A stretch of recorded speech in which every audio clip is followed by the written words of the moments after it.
जाने तो देंगे, लेकिन इनकी गाड़ी दिखाइए कितनी बढ़िया गाड़ी है। बढ़िया है, गाड़ी नहीं बढ़िया रहेगा।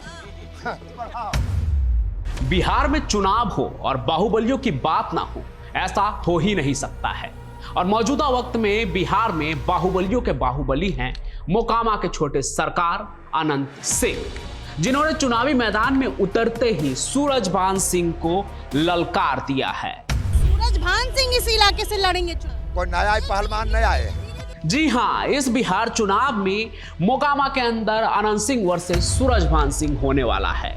और इसका सीधा सीधा सबूत अनंत सिंह ने जदयू की तरफ से सबसे पहले पर्चा भरते हुए दे दिया है। उन्होंने ऐलान कर दिया है कि 1 लाख वोट से जीतेंगे।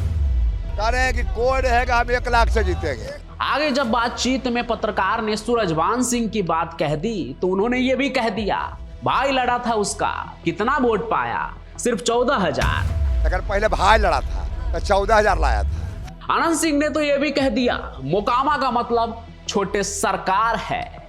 जब रिपोर्टर ने कहा गाड़ी बहुत बढ़िया है तो बोला हम आदमी बढ़िया है तो गाड़ी बढ़िया नहीं होगा। उन्होंने यह भी कहा कि जनता की मदद से विरोधियों की जमानत जब्त कर देंगे। लोग के क्या कहेंगे? लोग को मिलकर खूब वोट देंगे, जमानत जब्त करावेंगे विरोधी के। और उनके विरोधी कौन है फिलहाल? सूरजभान सिंह। इनके बाहुबल को आप ऐसे समझिए कि इनका रौला ऐसा था कि गोरखपुर का किलिंग मशीन श्री प्रकाश शुक्ला भी इन्हें अपना गुरु मानते थे। यही वो बाहुबली है जिन्होंने श्री प्रकाश शुक्ला के हाथ में AK-47 देकर उत्तर प्रदेश के राजधानी लखनऊ में हत्या करवाई थी। वो भी किसी आम आदमी का नहीं, बल्कि वहां के एक नामी विधायक का, जो कि उत्तर प्रदेश के गैंग वॉर में एक बहुत बड़े नाम थे। एक तरह से कहें तो ठाकुरों के बहुत बड़े नेता थे वीरेंद्र शाही। और ये सब कोई हवाई बातें नहीं हैं, IPS की किताब में दर्ज है सब कुछ। किताब का नाम है वर्चस्व। लेकिन इन्हीं बाहुबली का रुआब यानी कि सूरजभान सिंह का रुआब छोटे सरकार के आगे फीका पड़ जाता है, क्योंकि मोकामा के अंदर अनंत सिंह का जलवा ऐसा है कि मुख्यमंत्री भी हाथ जोड़कर नमस्कार करते थे। एक समय में तो उन्होंने मुख्यमंत्री को चांदी में तौल दिया था। ऐसे में इस बार के चुनाव में कौन कितना आगे होगा? मतलब अनंत सिंह निर्विवाद मोकामा के गद्दी पर बने रहेंगे या सूरजभान सिंह उनको गद्दी से हटाकर अपना राज स्थापित कर लेंगे? ठीक वैसे ही जैसे 2 दशक पहले अनंत सिंह के बड़े भाई दिलीप सिंह के साथ किया था। दिलीप सिंह पहले विधायक हुआ करते थे मोकामा में, लेकिन उनके ही चेले होकर सूरजभान सिंह ने उन्हें चुनाव में मात दे दिया था। यह अनंत सिंह से भी पहले की कहानी है। तो क्या इस बार के चुनाव में यह कहानी फिर से इतिहास दोहराएगा या फिर छोटे सरकार का ही राज कायम रहेगा? तो आपको क्या लगता है कि मोकामा के अंदर अनंत सिंह को हराना आसान होगा? क्या ऐसा हो सकता है? अब इसका पता तो चुनाव के बाद ही लगेगा कि जनता के बीच में अब भी इन बाहुबलियों का कैसा क्रेज है। लेकिन बाहुबलियों की बात जब हम करते हैं तो उनका चुनाव में जीतने ना जीतने से कोई मतलब नहीं है। लेकिन जब हम क्राइम की कहानी सुनाते हैं तो बाहुबली जो राजनीति में अभी एक्टिव है, अभी भी तमाम केस चलते रहते हैं उनके ऊपर। अनंत सिंह तो अभी हाल में ही जेल में थे, गोलीकांड हुआ था, याद ही होगा आपको, सोनू मोनू और ये सब जो पूरा केस हुआ था। इसके बाद अनंत सिंह जेल गए थे, कुछ समय पहले ही बाहर आए हैं और अब चुनाव लड़ रहे हैं। जेडीयू की तरफ से पहला पर्चा भर दिया है उन्होंने। ये पहले उम्मीदवार है जिन्होंने पर्चा भर दिया और बाहुबली है बिहार के जाने माने।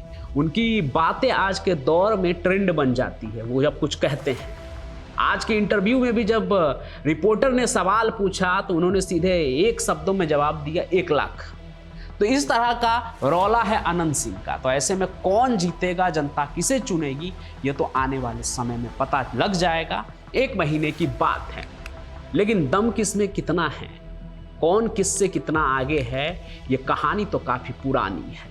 तो आइए उस कहानी को ही देखिए और समझने की कोशिश कीजिए कि इस बार मोकामा में किसका राज चलेगा और कौन मोकामा के राजनीति से आउट होगा। क्या आप जानते हैं कि बिहार के एक गांव में 2 ऐसे बाहुबलियों की जंग शुरू हुई है जिसने पूरे उत्तर भारत की राजनीति को हिला दिया है। एक है छोटे सरकार यानी अनंत सिंह और दूसरे तरफ हैं उनके चेला से दुश्मन बने सूरजभान सिंह। आज मैं आपको दिखाऊंगा इस दुश्मनी का वो काला सच जिसे सुनकर आप हैरान रह जाएंगे। विरोधी की जमानत जब्त है, हवा तीर छाप के बिहार में चल रहा है। जमानत जब्त जनता कराती है किसी को। ये कहानी है बिहार विधानसभा चुनाव में सबसे ज्यादा चर्चित मुकाबलों में से एक की। एक सीट जिस पर सबकी नजर है, मोकामा की विधानसभा सीट, बाहुबलियों का वो क्षेत्र जहां पहली बार यूपी के श्री प्रकाश शुक्ला ने AK-47 देखा और चलाया था। कुल मिलाकर गंगा किनारे बसे इस इलाके में कभी खून की नदियां बहती थी। ऐसे में जब भी मोकामा की बात होती है तो दो नाम सबसे ऊपर तैरने लगता है, छोटे सरकार कहे जाने वाले आनंद सिंह और दूसरे सूरजभान सिंह का। वही सूरजभान जिन्होंने श्री प्रकाश के हाथ में AK-47 थमाकर यूपी में बवाल मचवा दिया था, वो भी यूपी के राजधानी लखनऊ। अब देखिए, ये दोनों ही बाहुबली यानी आनंद सिंह और सूरजभान सिंह कभी एक ही खेमे में थे, लेकिन वक्त ने ऐसा पाला बदला कि दोनों एक दूसरे के जानी दुश्मन बन गए। और अब इनकी यही दुश्मनी सिर्फ दो इंसानों की नहीं बल्कि दो बड़े सियासी घरानों की है, जिसने मोकामा की जमीन पर न जाने कितने खून खराबे देखे हैं। ये कहानी सिर्फ 2025 के चुनाव की नहीं बल्कि उस दौर की है जब गंगा किनारे बसे मोकामा के दियारा इलाके में ताकत का सिक्का चलता था।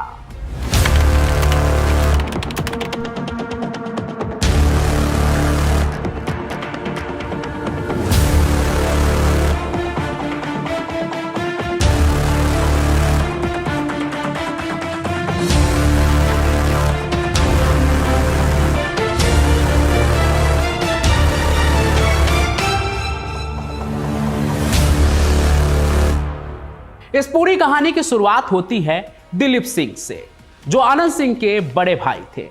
दिलीप सिंह मोकामा के दियारा इलाका के सबसे बड़े सरकार माने जाते थे। उनका खौफ ऐसा था कि कोई भी उनके खिलाफ आवाज उठाने से पहले 100 बार सोचता था। ये वो दौर था जब वर्चस्व की जंग में गोलियों की आवाजें आम थी और दबंगई ही सबसे बड़ी पहचान हुआ करती थी। दिलीप सिंह के साम्राज्य में दो नौजवान उनकी छाया में पल रहे थे, एक उनका छोटा भाई आनंद सिंह और दूसरा उनका सबसे करीबी सूरजभान सिंह। सूरजभान उस समय दिलीप सिंह के दाहिने हाथ माने जाते थे और उनके हर काम में साथ होते थे और उनका भरोसा जीत चुके थे। दिलीप सिंह का रुतबा देखकर दोनों ने राजनीति और अपराध की दुनिया का ककहरा सीखा था। यहीं से अनंत सिंह और सूरजभान सिंह के बीच की दोस्ती और रिश्ते की नींव पड़ी।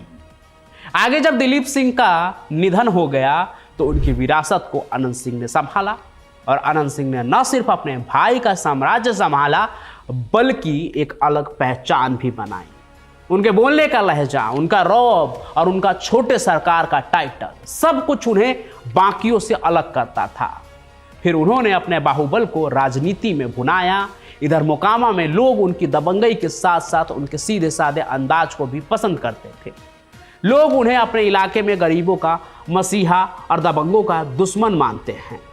जहां कहीं भी पुलिसिया व्यवस्था फेल हो जाती है वहां छोटे सरकार सबके काम आते थे और उनकी यही छोटे सरकार की छवि इतनी मजबूत हो गई कि लोग उन्हें राजनेता से ज्यादा एक लोकनायक की तरह देखने लगे। उन्होंने 2004 में बाई इलेक्शन चुनाव लड़ा और 2005 में भी विधानसभा चुनाव में मोकामा से अपनी जीत हासिल की।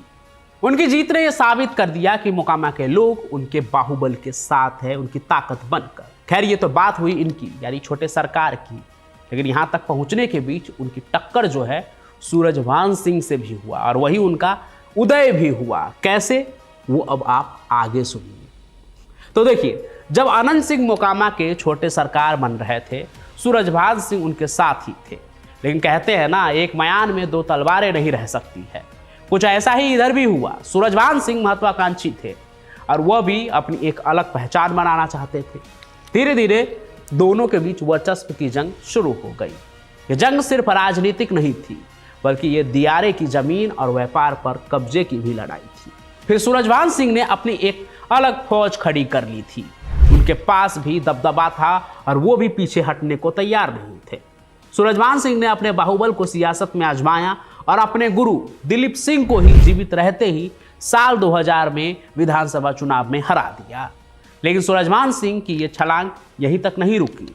4 साल बाद उन्होंने मोकामा की विधायकी छोड़ दी, पर किसी से डर के नहीं, बल्कि इसलिए क्योंकि साल 2004 के लोकसभा चुनाव में वो बलिया से सांसद बने। ये उनकी राजनीति पारी की सबसे बड़ी जीत थी, जिससे उन्हें राजनीतिक तौर पर गुरु दिलीप सिंह के बराबर और अनंत सिंह के ऊपर खड़ा कर दिया, क्योंकि इसके बाद ही अनंत सिंह पहली बार विधायक बने थे। तो सूरजभान सिंह का सांसद बनना अनंत सिंह को रास नहीं आया। उन्हें लगा कि उनका ही चेला, यानी उनके बड़े भाई का चेला था, कुल मिलाकर जो कल तक नीचे था अब उनके सामने खड़ा हो गया है। यहीं से दोनों के बीच दुश्मनी और गहरी हो गई। मोकामा और उसके आसपास के इलाके में आए दिन गैंगवार होने लगे, गोलियों की आवाज सुनाई देने लगी। इस दुश्मनी का नतीजा यह हुआ कि दोनों के कई समर्थक मारे गए। इस दौरान सूरजभान ने अपने भाई ललन सिंह को अनंत सिंह के खिलाफ मोकामा से चुनाव लड़वाया।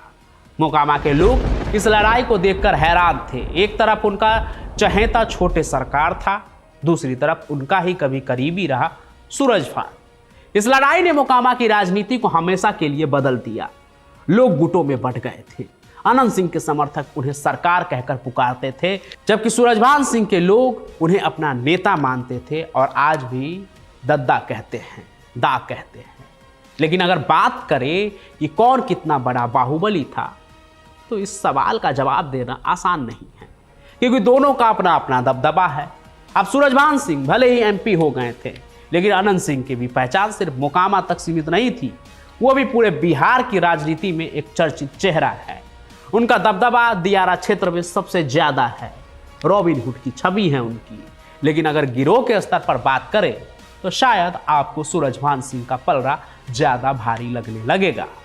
एक तो सूरजभान सिंह सांसद बनकर राष्ट्रीय राजनीति में कदम रखे थे, ऊपर से ठेकेदारी के धंधे के लिए यूपी में भी घुसे, यूपी के राजधानी तक भी घुसे। और ठेकेदारी का मतलब बाहुबल होता है, और वो ऐसे वैसे बाहुबली नहीं थे। दिमाग इतना था कि अपने फायदे के लिए फैजाबाद के विधायक से लेकर श्री प्रकाश शुक्ला तक को हैंडल करते थे। यानी कि सूरजभान सिंह जो है वो अपनी ताकत के बदौलत सिर्फ बिहार ही नहीं बल्कि दूसरे राज्य में भी ऑपरेट करते थे। उनकी कहानी तो आप पहले भी सुन ही चुके हैं पिछले कई एपिसोड में। अगर नहीं तो आप चैनल पर जाकर वो कहानी से सुनिएगा, फिर बताइएगा कि कैसा लगा। बाकी आज भी मोकामा में अनंत सिंह का सिक्का चलता है, खास करके दियारा और ग्रामीण इलाकों में। हालांकि सूरजभान सिंह के परिवार का भी मोकामा के राजनीति में दखल है। उनके भाई और भतीजे जो है वो राजनीति में एक्टिव है, जो सूरजभान सिंह की ताकत को बनाए रखते। लेकिन जब सीधे सीधे दबदबे की बात आती है तो अनंत सिंह का नाम का ही ज्यादा जिक्र होता है। हालांकि इस पूरी कहानी का सबसे दिलचस्प मोड़ जो है वो 2025 के विधानसभा चुनाव में देखने को मिल सकता है। अनंत सिंह एक बार फिर से जेल से बाहर आ चुके हैं, वो भी ठीक चुनाव से पहले। यह उनकी राजनीति पारी के लिए एक बड़ा मौका है और शायद आखिरी मौका भी हो सकता है। उनकी वापसी ने मोकामा के राजनीति में एक नई हलचल पैदा कर दी है। फिर से मीडिया का काफिला जो है उनके घर तक पहुंचने लगा है। यह लगभग तय है कि अनंत सिंह 2025 में मोकामा से चुनाव लड़ेंगे। उनके सामने सूरजभान सिंह खुद तो नहीं होंगे, लेकिन उनके भाई या कोई करीबी जरूर होगा। ये मुकाबला सिर्फ 2 उम्मीदवारों का नहीं होगा, बल्कि 2 पुराने दुश्मनों की विरासत की लड़ाई होगी, वर्चस्व की लड़ाई होगी। ऐसे में अनंत सिंह की वापसी उनके समर्थकों में जोश भर देगी। जेल से बाहर आने के बाद उनकी छवि और मजबूत हो गई है और ऐन मौके पर जेल से बाहर आना, पहले लोकसभा चुनाव से पहले जब वो ललन सिंह के साथ चुनाव प्रचार कर रहे थे, और अब फिर से अब देखिए विधानसभा का चुनाव है तो वो जेल से बाहर हैं। तो ऐसे में ये उनके बाहुबल का ही सबूत है। इधर जैसा कि मैंने बताया कि सूरजभान सिंह सीधे मुकाबला न करके अपने किसी करीबी को मोकामा से उतार सकते हैं, जैसा कि उन्होंने पहले भी किया है। ये उनके लिए एक रणनीतिक चाल होगी, जिससे वो खुद को सीधे टकराव से बचाकर भी अपनी ताकत दिखा पाएंगे। इस चुनाव में देखना दिलचस्प होगा कि मोकामा के लोग छोटे सरकार को एक बार फिर अपना सरताज बनाएंगे या सूरजभान सिंह का परिवार मोकामा की सीट पर कब्जा कर पाएगा। हालांकि आप देख लीजिए तो 2004 से लेकर अब तक यानी कि 2025 लगभग 20 साल से भी ज़्यादा समय से अनंत सिंह ही सीट पर बरकरार है। पिछले कुछ समय से उनकी पत्नी थी, क्योंकि वो जेल में थे तो विधायक, और जेल से बाहर निकलने के बाद उन्होंने अपने पत्नी के खिलाफ भी बोल दिया कि उन्होंने सही काम नहीं किया है, इसलिए इस बार वो खुद चुनाव लड़ेंगे। तो ऐसे में 2025 का जो ये चुनाव है, यहाँ पर बाहुबलियों का उठापटक जो है बहुत होने वाला है। सिर्फ जीत हार का ही नहीं बल्कि वर्चस्व और सम्मान की लड़ाई भी होगी यहाँ, जिसका नतीजा बिहार की राजनीति पर भी असर डालेगा। मोकामा की ये महाभारत 2025 में एक बार फिर से पूरे बिहार का ध्यान जो है अपनी ओर खींच लेगी। और आप मीडिया पर इन दिनों देख लीजिए, आनंद सिंह बरकरार है। तो जैसा कि आपने कहानी में सुना कि अब 2025 में क्या होगा ये तो आने वाले वक्त में ही पता चलेगा। लेकिन जो भी हो, 2025 में जो ये चुनाव हो रहा है बिहार में, इसमें मोकामा एक ऐसा सीट है, एक ऐसा विधानसभा सीट जहां से कोई एक विधायक बनेगा, कोई एक बाहुबली या उसके परिवार का कोई माननीय बनकर बिहार के विधानसभा में पहुंचेगा। लेकिन ये एक सीट ऐसा है जहां पर दोनों तरफ से लड़ने वाले बाहुबली ही हैं, कोई किसी से कम नहीं है।